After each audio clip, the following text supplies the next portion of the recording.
Yeah, it's great if you know what the tax brackets are, but a few mistakes that I often see people make when it comes to the taxes just has to do with being really reactive. And what I often hear from my clients when I'm talking to people this time of year is that they're getting the bad news. They see what's on the W-2 or on the tax return, and they get shocked and surprised, like, "Hey, how did I make all this money? And why does it feel like I'm living paycheck to paycheck, if it says this?" And I think there are a few things that I've seen from my experience that are simple, avoidable mistakes that I think if you tweak, you can get ahead of the IRS and not feel like you're getting killed on taxes every single year. The first mistake is just waiting until March to even start thinking about your taxes.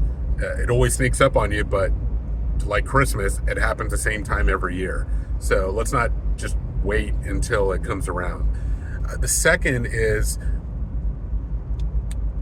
not doing projections of your tax bill before the year's out.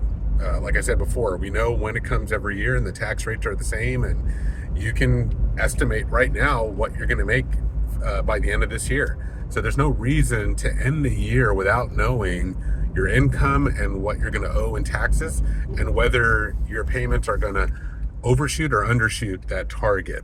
Because once the year's out, there's nothing you can do about it anymore. So, and lastly, I guess it would be just, making those adjustments. Once you do know, you can do this after you complete your tax return for this year.